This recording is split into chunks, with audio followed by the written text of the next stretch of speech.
So I very recently made a poll. This poll was made out of frustration I've been having to deal with for the last couple of weeks while playing this game.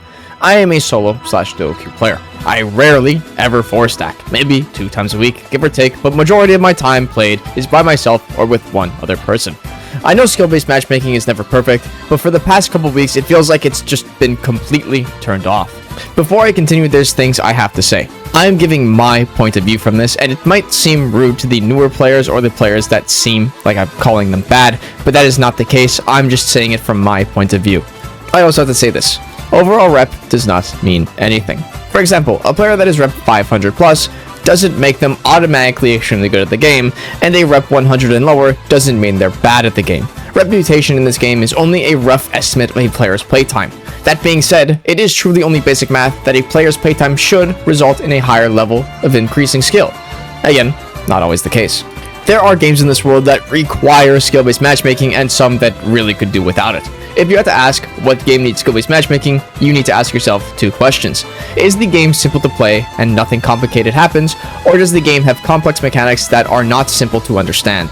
A game you could put under the category of simple is Call of Duty. You make a gun, you make a loadout, you shoot people, there's no complex mechanics. Even a brand new player can kill someone who's clocked in hundreds of hours in the game by simply just shooting at them. Sadly, Call of Duty has such strict skill-based matchmaking, it overall ruins the nature of the quote-unquote fun arcade shooter it used to be. Games that have complex mechanics are games like Valorant and Counter-Strike. It's not as simple as just running out and shooting people. There's utility, smoke lineups, recoil patterns, and economy system. All of these systems make it where if you're brand new to the game and you play against someone extremely higher ranked than you, there is absolutely zero chance of you beating them. This is why smurfing has been such a major problem in both of these games. For Honor has skill-based matchmaking, and for the longest time I felt like it's done its job very well. Sure, some games feel extremely one-sided, but that's maybe 1 in every 10 or 20 games. But recently I feel like that number has deteriorated, and honestly, I'm not the only one that thinks that. For Honor has a lot of simple mechanics, but also a lot of complex ones that are never explained to players and must be learned over time. Boosting objectives, revenge tag, confirm ganking, and rotations. All of these mechanics are, at least in my skill bracket, necessary to know at least things like rotations and revenge tag. This is a perfect example. Take this game. Me and Fudge, duo queued, while the entire other team is a clan or comp 4-stack with comms, confirm gank setups, overall, good players. We have a Hatoon that is only ever clearing mid, and a Berserker that kept running in by himself, dying and spamming the help button. While we still won this game, you could see the vast difference between me, Fudge, and our other teammates. This game was increasingly frustrated, not just because my opponents were good players, but for the sole reason that I can only rely on a single person on my team. And let's look at the other side of this coin. Put yourself in my teammates' shoes. Casual players, just playing for fun, and now they have to fight some of the most boring, 4-stack, constant confirm ganking players. It feels like the game is forcibly making them lose when the game decides to match you against players like this. Something feels broken. Ever since Hatoon's release, something feels like it's just not working properly anymore, and this can't be a problem of quote-unquote not enough players. I boast a lot about my fast matchmaking, so I'll prove it here. I get matches between 5 to 20 seconds, at most 30-40 seconds to a minute, giving me a 5-second queue time to then show me getting a rep 50 on my team, and the game outright telling me that my skill level is blatantly higher than my allies makes me want to just leave and find a new game, because I don't want to fight people who are constantly being revenge fed by my team and don't understand how revenge actually works.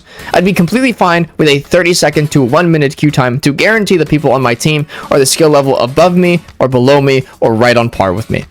But it's not just teammates. Sometimes it's enemies.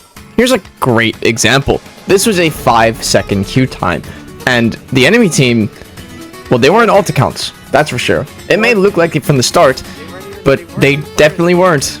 And again, I have to specify that this is never their fault. This game does nothing in its power to teach players about these mechanics in play, and they figure that you'll figure them out on their own or find them somewhere else.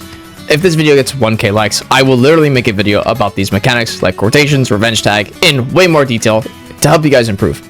Here, I'll do one right now. Let's talk about revenge tag, because I think this is one of the most important things to know when playing the game at a higher level. Revenge tag is the system that gives your opponents revenge. Now, you can see if someone has revenge tag by the blinking symbol on their health bar. If this symbol is blinking, that means any external attack from somebody will in fact feed your opponent revenge. But if the symbol is not blinking, that means any attack will actually feed 0 revenge, as long as it's not 2 or more attacks hitting him at the same time.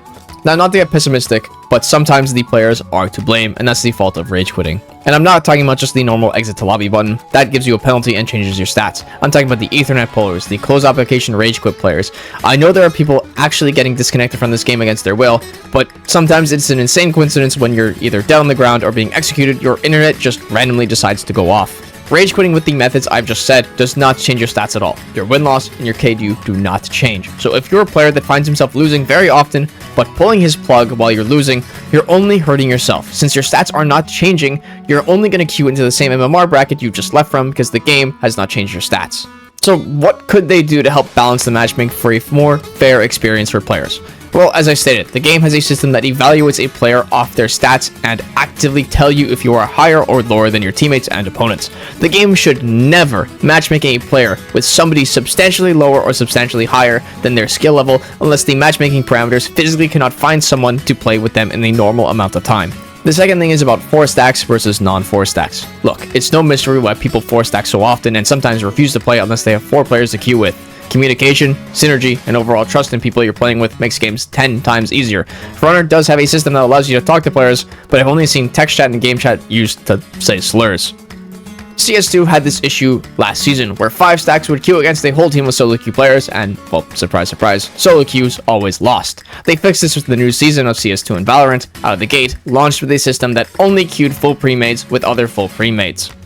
This is always going to be a controversial take, and I'm fine with it, and I can understand both sides of the argument. But I wouldn't mind seeing how For Honor's matchmaking would change if they added this system as well. The main argument against this is, well, the game isn't massive, and the queues for 4 pre-mates would probably be very long. And to that I can somewhat agree, but I will also disagree. There are plenty of Discord LFGs, Twitch streamers who actively 4-stack with high-level players, and primarily only 4-stack players.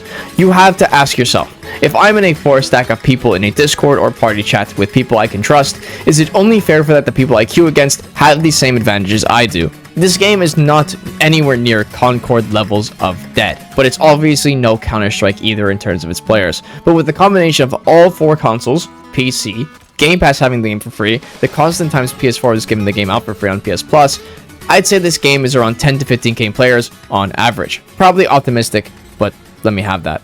I know people are going to go look at Steam charts as well and say otherwise, but PC makes up a very small margin of the community, especially Steam, because it doesn't track the 3 other ways you can play For Honor on PC, that being Epic Games and Game Pass and Ubisoft Connect. At the end of the day, this game is a fighting game, and when you're not able to fight back because either your opponents are far better than you or your team doesn't match your opponents in the slightest, it can get insanely frustrating. This can lead to a toxic environment, and while yes, I do flame my teammates sometimes, I've never once said it to their face because it's never that serious. Sometimes try to keep that in mind before being toxic to someone, or maybe just try to tell them what they're doing wrong instead of flaming them. As always, I love you guys. I hope you have a great day.